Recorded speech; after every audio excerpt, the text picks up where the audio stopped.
जी दोस्तों, Shiv Shakti YouTube channel पर आप लोगों का बहुत बहुत स्वागत है। दोस्तों, हम आज बात करने वाले एक ऐसे विषय के बारे में जो हर घर में हर किसी के लिए बहुत ज़रूरी है, क्योंकि हर किसी के इष्ट देव अलग होते हैं। इष्ट देव एक तरफ है, मगर जो आज मैं आप लोगों को बताने वाली हूँ वो हर घर में ही पूजनीय होते हैं, पूज्य होते हैं। तो आज हम बात करने वाले हैं आपके पितरों की।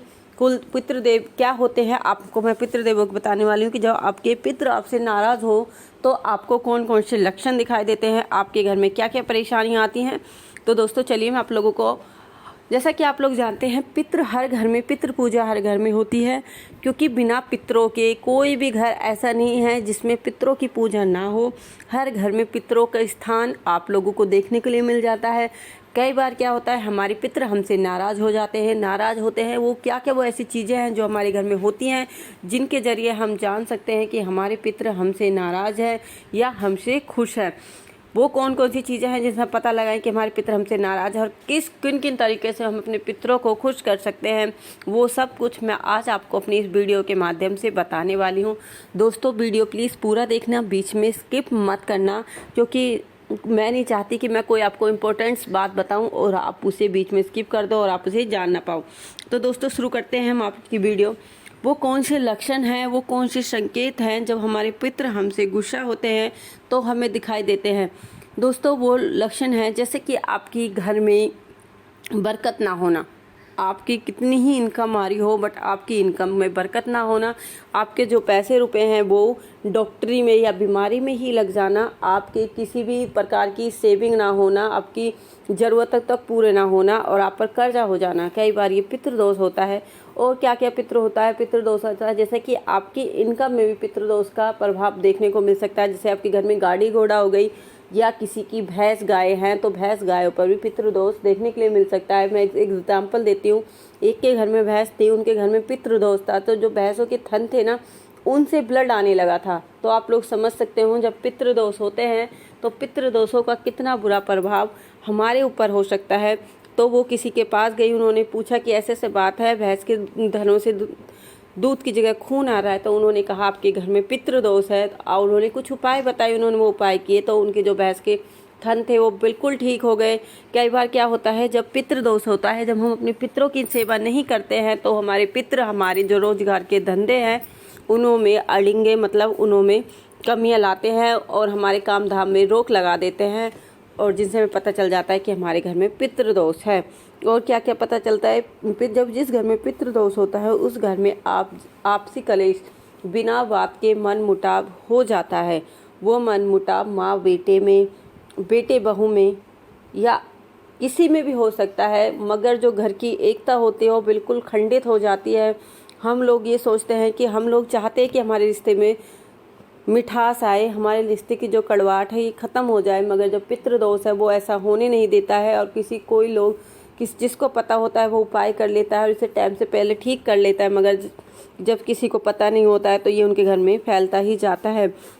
और पितृदोष से क्या होता है, पितृदेव से जो है घर की जो बहुएं होती हैं उनके या तो बच्चे बार बार ख़राब हो जाते हैं या ख़राब नहीं भी होते हैं, तो वो टाइम से उनमें कुछ ना कुछ दिक्कतें आती हैं, या तो वो कंसीव ही नहीं कर पाती, गर्भधारण ही नहीं कर पाती। अगर गर्भधारण कर भी लेती हैं तो पितृदोष के कारण कई बार वो बच्चे अपने आप ही खराब हो जाते हैं। और जो घर का मुखिया होता है वो या तो बीमार ही रहता है या वो ठीक नहीं रहता है, तो इसका मतलब भी यही होता है कि आपके घर में पितृदोष है।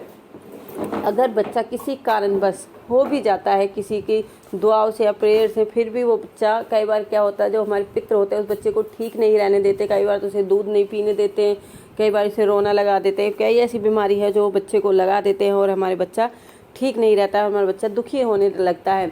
पितृदोष के इतने बड़े लक्षण होते हैं कि पितृदोष 2 मिनट में आप लोगों की आपस में इतना बुरा झगड़ा करा सकते हैं कि आप लोग सोचोगे कि ये हो क्या गया। तो दोस्तों जैसा कि मैंने बताया कि ये सारे लक्षण होते हैं जब हमारे पितृ क्या होते हैं, हमसे दुखी होते हैं या हमसे नाराज़ होते हैं। पितृ हमसे नाराज़ क्यों होते हैं, कई बार क्या होता है कि हम आज की इस भागा दौड़ की ज़िंदगी में अपने पितरों का नाम लेना या उनका कुछ भी करना हम भूल जाते हैं। ना तो हम उनका कभी नाम लेते हैं, ना कभी हम उनकी रोटियां निकालते हैं, बस अपनी रोज़मर्रा की ज़िंदगी में लगे ही रहते हैं। तो इससे भी हमारे पितृ तो इन कारणों से हमारे पितृ हमसे दुखी हो जाते हैं। तो अपने पितरों को सुखी हम अपने पितरों को प्रसन्न कैसे कर सकते हैं। तो दोस्तों मैं आज आप लोगों को कुछ उपाय बताने जा रही हूँ। इनसे आप अपने पितरों को खुश कर सकते हो। वो कौन कौन से उपाय है।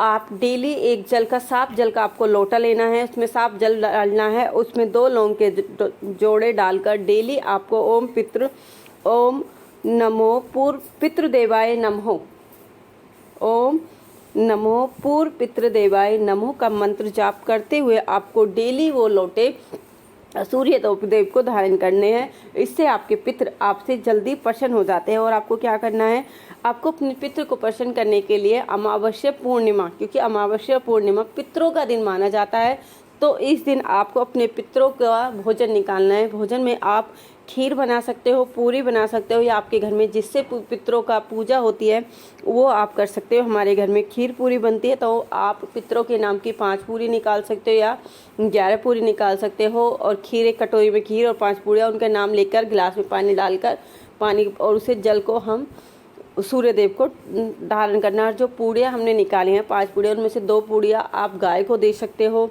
2 या 8 पूड़ी जितनी भी आपने निकाली उनमें से 2 गाय को दे दो। और जितनी पूड़ियाँ बचती हैं उनको आप लोग सभी घर के जितने भी मेंबर हैं आप लोग उन्हें प्रसाद के तौर पर आप उनको खा सकते हो। और आप क्या कर सकते हो, और आप गंगा स्नान, जैसा कि मांगा जाता है जब किसी के पितृ बहुत ज़्यादा उनसे दुखी होते हैं तो वो किसी के पास जाते हैं तो वो उनका गंगा स्नान बोलते हैं कि अपने पूर्वज अपने पितरों को गंगा स्नान करा लाओ, उन्हें नहला के लेके आओ। तो आपको कैसे नहला के लेके आना है, आपको 5 ईंटें लेनी है, ईंटें नहीं होनी चाहिए। और जब जिस भी गाड़ी में आप जाओ उन घर से बोल के चलना है, चलो पितरों हम आपको गंगा स्नान कराने लेके जा रहे हैं। और गाड़ी में प्रॉपर उन 5 ईंटों को आपको एक बंदे की, एक आदमी की सीट आपको वहाँ पर देनी है, और उस सीट पर कोई दूसरा बंदा नहीं बैठना चाहिए। उस पर आपने अपने पितरों की ईंटों को रखना है। और ऐसे ही जब उसे गंगा जी नहलाओ तो वहाँ भी गंगा जी नहलाते वक्त भी यही कहना है, चलो पितरों जी गंगा जी नहाओ, हम आपका गंगा स्नान कराने लेके आए हैं। फिर गंगा स्नान कराने के बाद गाड़ी में प्रॉपर उसी ढंग से आपको बैठा के लाना है। इस तरह आपको अपने घर में अपने पितरों को बैठाना है। इससे पितृ बहुत जल्दी खुश होते हैं, बहुत जल्दी प्रसन्न होते हैं। मगर कई बार क्या होता है, लोगों का इतना बजट नहीं होता है कि वो गंगा जी चले जाए अपने पितरों को गंगा स्नान करा लाए। तो आप ये छोटे छोटे जो उपाय है इनको आप कर सकते हो। मतलब कि आप 11-21 रुपये पितरों के नाम के उठा के रख दो कि पितरों जी जब हमारी इतनी हैसियत हो जाएगी कि हम आपको गंगा जी नहला लाएंगे तो हम आपको गंगा जी नहला लेके आएंगे। उस टाइम तक आप हमारे घर में सुख शांति रखो, किसी तरह का गृह कलेश हमारे घर में ना होने दो। इस तरह से भी हम पितरों को कुछ टाइम के लिए रोक सकते हैं, जो उनकी गुस्सा कुछ टाइम के लिए हम शांत कर सकते हैं। मगर जितनी अवधि आपने मांगी है, अगर आपके हाथ में पैसे हो जाएं तो आपको पितरों को उस अवधि के अंदर नहला के ज़रूर लाना है, अगर आपके घर में सुख शांति हो जाए तो। और क्या करना है, और आप अपने पितरों को खुश करने के लिए 11 दिन तक, तो आप ये भी कर सकते हो, आप 11 दिन तक गाय को रोटी के ऊपर एक गुड़ की डरी रखकर आप 11 दिन तक गौ माता को भी खिला सकते हो। इससे भी जो पितृ दोष है वो बहुत हद तक कम होता है, बहुत जल्दी कम हो जाता है। और आपको क्या करना है, आपके घर में कभी भी कोई खुशी का फंक्शन हो, या बेटी की शादी हो, या आपका जसोटन हो, कुछ भी हो, तो सबसे पहले आपको पितरों के कपड़े, इस बात का आपको विशेष रूप से ध्यान रखना है, आपको अपने पितरों के कपड़े जरूर मंगाने हैं। अगर आप लोग ऐसा नहीं करते हो तो आपके पितर आपसे रुष्ट हो जाते हैं। और आपको क्या करना है, साल में या दीपावली पर या जब आप गंगा जी नहलाने जाओ, जब भी आपको अपने भतीजे या भांजे की पहनावली जरूर करानी है। और हो सके तो साल में एक बार आपको 5 कपड़े भतीजे भांजे को या किसी गरीब व्यक्ति को आपको वो दान करने हैं। ये ऐसे कपड़े आपको उनको दान करने हैं जिन्हें इनकी ज़रूरत हो। उन 5 कपड़ों में आपको क्या लेना है, पैंट शर्ट हो गई, एक टावल हो गई, एक रुमाल हो गया, रुमाल टावल, और एक जोड़ी सॉक्स और चप्पल। हो सके तो चप्पल ज़रूर लें। और ये 5-7 कपड़े आपको दान करने हैं, जिनसे आपके पितर आपसे बहुत ज़्यादा प्रसन्न होते हैं। दोस्तों आज मैं उम्मीद करती हूँ मैंने पितरों की जितनी मेरे को जानकारी थी उससे ज़्यादा जानकारी मैंने आप लोगों को देने की कोशिश की। उम्मीद करती हूँ आपको अच्छी लगी होगी। अगर आप लोगों ने अभी तक भी मेरे चैनल को लाइक शेयर सब्सक्राइब नहीं किया है तो प्लीज़ मेरे चैनल को सब्सक्राइब करना ना भूलें, बेल आइकन को जरूर प्रेस करें, जिससे कि मैं कोई भी नई वीडियो डालूँ उसका नोटिफिकेशन आप लोगों को सबसे पहले मिल सके। तो आज के लिए इतना ही दोस्तों, हम कल मिलते हैं। जय माता।